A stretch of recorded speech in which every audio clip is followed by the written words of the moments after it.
Ladies and gents, welcome to CG Reaction, and this is Sleep is Just Death Being Shy by the channel exurb1a. Exurb1a is a great channel, tackles really good topics. It's fun to react to this channel, so I love it whenever I react to it. So yeah, sleep. Well, sleep, I know something about sleep, but not much. I don't have deep knowledge into this area, obviously. But sleep basically is just your brain trying to relax in simplest terms. It goes through stages. The first stage is you start to go to sleep and you're not completely asleep. You still have somewhat muscle movement. People experience some kind of a jump activity, let's just say. Sometimes when you sleep and you feel like suddenly like you're about to fall or something like that, you're just jerk forward, or your hand just suddenly jerk forward. That happens immediately when you sleep at the first cycle, and your eyes are moving while you're trying to sleep. Second stage comes when your eye movement, everything slows down, your breathing slows down. Eventually you come to the REM sleep. That usually happens about 90 minutes, 1.5 hours when you fall asleep. In that, your breathing starts to become rapidly, everything just goes rapidly, nothing, even your heartbeat is not in sync. And this is the time when people starts to feel, I guess, muscle paralysis. I have some experience in that too. Like when I was a kid, about 12 or so years old, I experienced that, and I was kind of weirdly scared, like what the hell was that, why couldn't I move? And I vaguely remember seeing my room, but I can't completely be sure if I was seeing the room or was that just a dream. And this is also the stage where dream starts. So you suddenly wake up and you're frightened, like why the hell couldn't I move? Because you can't. Your body is paralyzed at the REM sleep. You can't move your muscle. So I started to experiment, and this is, to me, I don't know if it's completely true, but I realized that if your room is either dimly lit, that kind of causes this in some way. If you're in completely dark room, that doesn't happen. If you're in completely lit room, that doesn't happen. If you're just dimly lit room, let's just say a bit of depressed environment where there's just dim light in the room, it just feels depressing. If that's the environment, it usually causes this. That's what I came to found. That's my experience. I don't know if that's true or not for everybody. So REM sleep starts. REM sleep happens every 90 minutes. This is when the dreams also occur. People usually don't go to REM sleep when they sleep, because it's really hard to nowadays having a REM sleep, because when you go to sleep, if your sleep gets interrupted in an hour or something for whatever reason, then clock resets. Then you sleep, then it will take another 1.5 hours. So lots of people don't completely enjoy REM sleep, but when people do, they wake up really energized. That's the issue with lots of people, that even to me, lots of time, I rarely get REM sleep. Lots of people don't. So REM sleep is really important. It's hard to get nowadays, since, let's just say you have your mobile phone by you and some notification sound comes up. I don't know, somebody called mistaken. It's anything, some sound happens outside of your house that just wakes you somewhat. That after that, clocks reset. So deep sleep is really hard. So yes, sleep is just death being shy. In a way it is, because most of your function stops in your brain. It's let's just say brain goes to hibernation during that time, and it's needed, otherwise your brain will, I guess, overheat. So yeah, let's watch this one. And remember people, if you like my reaction, don't forget to like and subscribe. Check out the other reaction I did. There's a link in the description. Check out the cards for all the playlists I've created for different things. Check out the end card, and let's watch this one. I was maybe 6 years old, driving somewhere at night with my dad, and I took a little nap, and I woke up, and he said, "Where did you go?" And I said, "I don't know." And he said, "Well, what do you reckon sleep is for?" And I said, "I don't know." And he said, "Sleep's kind of weird though, huh?" And I said, "Yeah." And he said, "Sleep is a lot like dying, really, isn't it?" And I said, "I'm 6 fucking years old." Yeah. The Greek god of sleep is called Hypnos. He has a brother called Thanatos, and he's the god of death. This is going to be a jolly 10 minutes. Sleep makes no sense. It leaves us completely defenseless for hours on end, and it probably isn't even for saving energy either. Compared to just lying around awake, sleep will save you about 100 calories, or a banana of slightly above average girth. Humans need about 8 hours sleep a night, but our animal friends vary wildly. Koalas prefer 22 hours, bunnies about 9, elephants need just... I think there is some scientific evidence that tells us that if you wake up about 7.5 hours, that's the best time to wake up rather than 8 hours. If you miss that, best time to wake up is at 9 hours. 8 hours, I don't know, that's weird. I guess it's disturbs your cycle of REM sleep cycle every 1.5 hours. So you have to divide it by 1.5 hours. So about 7.5 or 9 hours is about right, or 6 hours. So sometimes I've found out that even waking up at 6 hours is fine. 4, and however badly your day is going, I would like to invite you to just enjoy this picture of an elephant calf taking a nap for a moment. There, that's better, isn't it? No, me neither. But whatever sleep is for, it's so essential that nature wired it into almost every half-intelligent organism on the planet. For example, dolphins. If they slept like us, they would drown because they don't have gills and they need oxygen. So they sleep unihemispherically. That is, they float just below the water and one side of their brain sleeps while the other stays awake, then they swap over. Human death rehearsal, excuse me. Yeah, in lots of sharks, most of the sharks, they have to move on. They have to be on constantly move to breathe. So basically they don't sleep, as they just shut down some part of their mind sometimes, so they don't really sleep. So if you are in the water and shark suddenly detects you, even if shark is kind of sleeping, the shark will suddenly come completely out of sleep, because they don't technically sleep. I mean, when you're sleeping, somebody needs to wake you up. You can't just detect things like the sounds or smell visually. It all goes down. Shark that doesn't happen. Shark basically just shuts its operations down when there's nothing going on. If shark suddenly detects something, it will just come out like nothing. So it wasn't even sleeping. So sharks are really, really dangerous in that sense. People already fear sharks, and now you just realize shark constantly moves and doesn't sleep. I mean, damn. Sleep is a bit more straightforward. Teeth, toilet, spot of hysterical crying, and it's off to the land of nod. Stage 1, brainwaves slow down a bit. Stage 2, your pulse will slow down and you'll begin producing sleep spindles, which are little bursts of brainwaves that, well, we don't know what they do exactly, but they look a bit like that. So, yeah. Stages 3 and 4 are the deepest levels of sleep. Growth hormone is released, tissue is being repaired. Then stage 5, rapid eye movement, or REM stage. REM stage. Stage 3 and 4. So, people when they sleep, it's really important to just time it right. If you sleep, then let's just say your bed is uncomfortable, you constantly move around, you don't really properly sleep.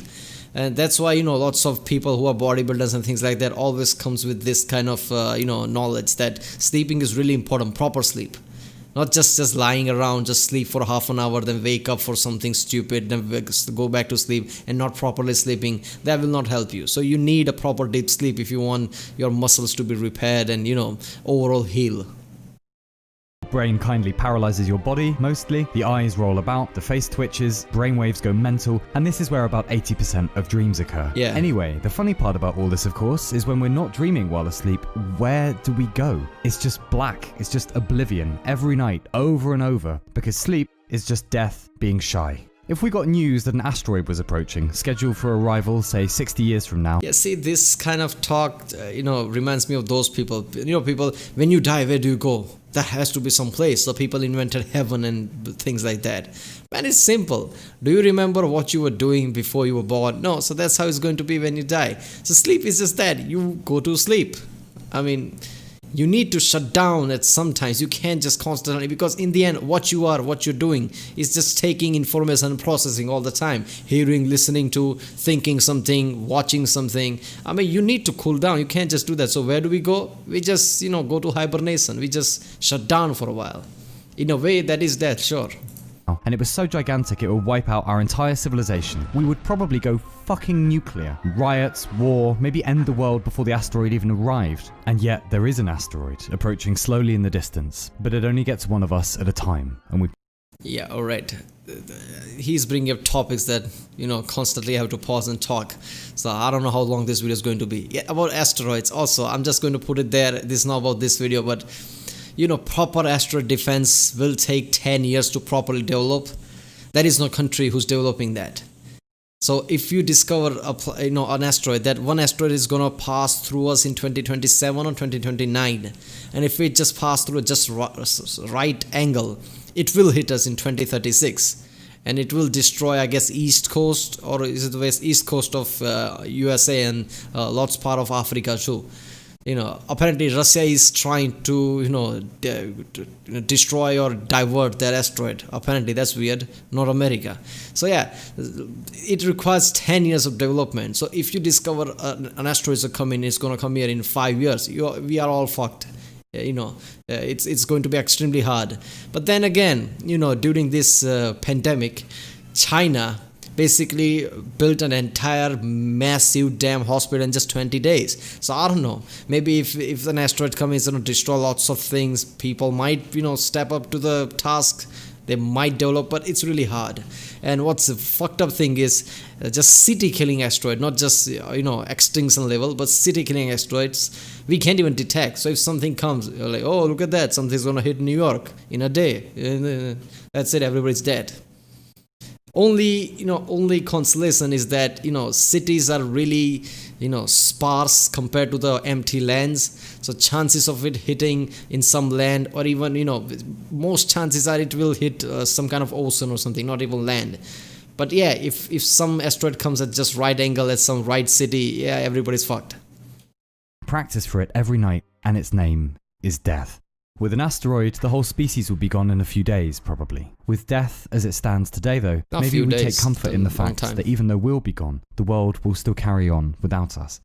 But ignoring technology and politics, we do know a bit about the future we'll all miss out on. And if it cheers you up, we can take a little tour of that future. Just for fun, let's say sometime in the next few years you become a parent to 2 children, and that the average human generation cycle is about 30 years. Well, by the 2080s, we're 2 generations down the line. You are now a grandparent, and 6 humans have inherited your DNA. If humans have made it to Mars on November 10th, 2084, the colonists will witness the transit of Earth from Mars, the Earth resembling a black disk passing across the sun. Oh, that's so cool. 2110, another generation later, and assuming humans have on average 2 children, your children have grandchildren now, and you have 14 descendants. It's quite possible they attended your funeral. Don't worry, everyone got smashed in the pub afterwards and said nice things about your hair. The world population is probably around 11 billion humans, having jumped 4 billion in just a century. The 2140s, another generation, all things being equal, 30 humans now carry your genes. 2200, another generation, and we're into the 23rd century. Halley's Comet has just reached its perihelion, you have 62 descendants. The mid-2200s, now 6 generations, that's 126 descendants of yours. Lilu and Corbin Dallas will shortly be initiating a romantic relationship, and by the end of this century, still at 2 children per generation, you now have 2050 descendants. We can no longer even speculate what culture and technology looks like, so year 12,000 AD, 240 generations later. If sex is even still in fashion, you now have at least several million descendants. The star Antares has just gone supernova probably, and will be visible from the Earth even in daylight. Year 52,000 AD, 1500 generations of your progeny later, and the Earth's rotation will have slowed enough courtesy of the Moon that we'll need to add a leap second to preserve timekeeping. Year 100,000 AD, 3000 generations later, you might recognize the constellations, but they'll be altered. The handle of the Big Dipper getting a little relaxed at the back, for example. 250,000 AD, 7,500 generations later. Loihi, currently a submarine volcano in 2019, will have risen out of the ocean and become a volcanic island. 2 million AD. The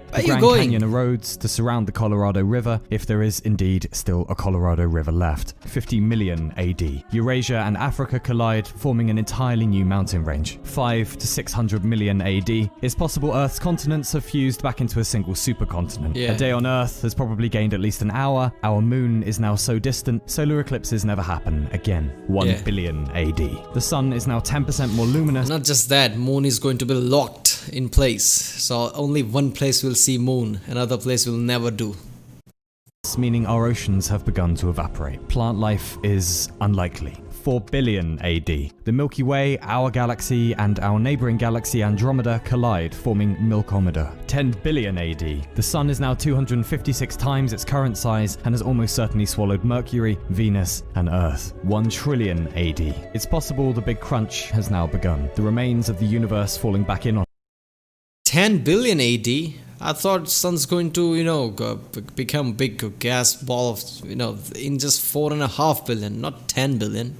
Herself. Galactic clusters will begin to converge, stars will collide, the resulting explosions illuminating the heavens nearby and distant. Eventually, the black holes of the universe will collide with one another, amassing into a single supermassive black hole, consuming itself. 1 quadrillion AD. It's also possible no big crunch will occur and the universe will continue to expand indefinitely. In this scenario, the main points of interest for the next almost infinite period of time will be the decay of nucleons, that's protons and neutrons, beginning an era in which only black holes exist in the universe, and assuming a new universe has not begun, the current universe will achieve its final resting energy, uninhabited, uninhabitable, barren, perpetual, limitless dark, with no recourse to the fecundity that once teemed within the boundaries of creation. We all must have gone through that phase as a kid when it hit us, well, people die eventually, and mum and dad are people, and I'm a person, so But I'm not gonna lie, this is about more death than sleep. Sleep is just death being shy. All of this is just about death, not just sleeping. oh god! Some of us, including your pompous narrator here, never recovered from that phase. It is simply too much to live as the only animal that knows its projects and loves and lifetimes are limited, and when the animal is gone, after a while, it'll be as though the animal never was at all. And that is a notion too wide and spiky to fit inside the head. The things we will miss after we're gone. The parties. Yeah, people never really process in truly that people are going to die and they're just not going to exist. That's where religions come with, heaven and all that thing. But you can't process, with your everyday life, the way humans think. You can't really process that you exist. One day you will not.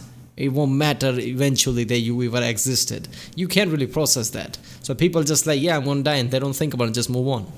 Births of humans we would come to love, all the walks, all the hugs, all the plucky steps into the dark our species will take yet. Homo sapiens, yeah right, Homo nihilus, more like, the only animal conscious of its approaching demise and conscious of the world's approaching demise too. I suspect you, like me, have run into these people in life who are terribly clever and yet terribly broken, because they've looked into the abyss and concluded that on a long enough timescale, and in a universe so wide and apparently indifferent, we have no ultimate significance and the point has dropped out of everything for them. But there is a middle way between denial, I'm so fucking important, look at my bank balance, etc., and despair, there's no point to anything if we all just go off into the dark, etc. Because the world is just as fantastical as it is horrific, and it's just as arbitrary to lose hope as it is to find it. If everything was forever, would that really change so much? 80 years or a trillion, beer would still taste just as good, wasps would still be pricks. Fuck you, wasps. And maybe tomorrow we'll kill aging and death and stay up infinitely. Yeah, that's that's a saying that if we can't die and if we are immortal, will we even get out of the bed? Because why get out of the bed? We're gonna be here forever. So for the reason the humans do things and achieve things and do anything is because they know they're going to die eventually, so every moment matters. Definitely past bedtime, but as it stands today, we don't have the science yet, and so God-fearing or not, we have to find some way of making peace with the thing. For you, it might be religion or some variant of spirituality, and fair enough. But I'll tell you what works for me personally though. When it's late and I can't sleep and the abyss starts whispering about how I'm going to go into the dark one day, I keep in mind that whether I like it or not, I am part of something bigger. An experiment conducted across the entire planet, conducted across all of history, called us. Somewhere in the future, we are gone, and someone who loves us. I like that, that's a thing that scientists say that, we are not special because we are different from the universe. We are special because we are part of the universe. The same elements that are in the stars and everywhere else in the planets, those are the same elements that makes us. So one day a star exploded and some of their contents is us. So that kind of, joins us to the universe thinking, we are part of this grid. That is why we are special, because we are the same as the stars. Is remembering us. Somewhere ahead of that, they are gone, and someone who loves them is remembering them. The interminable rise and fall of generations. How many of us have been and gone down here since we became Homo sapiens? Billions at the very least. To have stubbed one's toe, to have heard a new word and looked it up, to have yelled at the GPS as though it's the GPS's fault you got lost, to have watched another human blowing their nose or picking their teeth or something equally disgusting, and quietly thought to oneself, oh fuck, I've fallen in love with you, haven't I? Just to have been anything. What a weird exurb1a. If sleep is just death being shy, then waking up is atoms being miraculous. The fact that for about 80 years atoms know they're even atoms at all, courtesy of being humans. Birth, death, the silly bit in Now he's talking about not death or even sleep, it's just what is the meaning of living life. between. If none of it has any ultimate significance, if on a cosmic scale none of it matters, does that really fucking matter? We won't last forever, but while we're here, what a silly decision it would be to waste our day out in the cosmos. That brief period of time when matter woke up, on a world as interesting as this one, with hair as excellent as yours, with all the other talking carbon units around us, who we can hang out with and be fond of and talk shit to and keep the abyss well at bay. And if all that wasn't enough, just in case, in the words of Ursula K. Le Guin, a human who left us just last year, when I take you to the valley, you'll see the blue hills on the left and the blue hills on the right. The rainbow and the vineyards under the rainbow late in the rainy season. And maybe you'll say, there it is, that's it. But I'll say a little farther. And we'll go on, I hope, and you'll see the roofs of the little towns and the hillsides yellow with wild oats, a buzzard soaring and a woman singing by the shadows of a creek in the dry season. And maybe you'll say, let's stop here, this is it. But I'll say a little farther yet. And we'll go on, and you'll hear the quail calling on the mountain by the springs of the river, and looking back, you'll see the river running downward through the wild hills below. And you'll say, isn't that the valley? And all I will be able to say is drink this water of the spring, rest here a while. We have a long way yet to go. Damn, that's awesome. And I can't go without you.